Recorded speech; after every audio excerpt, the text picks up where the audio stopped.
अनुपस्थि में बताई गई एक कथा के अनुसार मधुरा ने एक बार कैलाश पर्वत की यात्रा की थी। वहाँ वो देवी पार्वती की अनुपस्थिति में भगवान शिव को खुश करने की कोशिश करती है। जब देवी पार्वती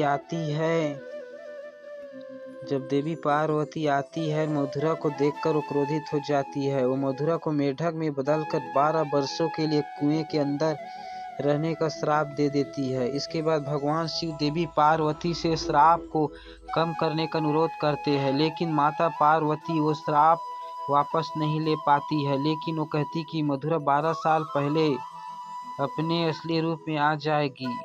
असुरों के राजा मयासुर और उसकी पत्नी हेमा के 2 पुत्र थे, जिनका नाम मायावी और दुदुम्बी था, लेकिन वो एक बेटी चाहते थे। इसलिए उन्होंने अपनी बेटी पाने के लिए कठोर तपस्या करने का फैसला किया। जब ये दोनों कैलाश पर्वत पर तपस्या कर रहे थे, तब इसी बीच मधुरा की 12 साल की कठोर तपस्या भी समाप्त होने वाली थी। जैसे ही मधुरा की तपस्या पूरी हुई, वो अपने मूल स्वरूप में आ गई और मदद के लिए चिल्लाने लगी। मयासुर और हेमा जो पास में ही तपस्या कर रहे थे, इन्हें मधुरा की मदद की पुकार सुनी और तुरंत उसे कुएं से बाहर निकाल लिया। बाद में उन्होंने मधुरा को अपनी बेटी बना लिया और उसका नाम बदलकर मंदोदरी रख दिया। एक बार रावण मयासुर के महल में गया तो वहां उसे मंदोदरी को देखा, उस पर मोहित हो गया। उसने मयासुर से मंदोदरी का हाथ मांगा, लेकिन मयासुर ने मना कर दिया, जिससे रावण नाराज हो गया और मंदोदरी को उससे शादी करने के लिए मजबूर करने लगा। मंदोदरी को पता था कि रावण भगवान शिव का भक्त है, इस डर से और अपने पिता की रक्षा के लिए शादी के लिए सहमत हो जाती है।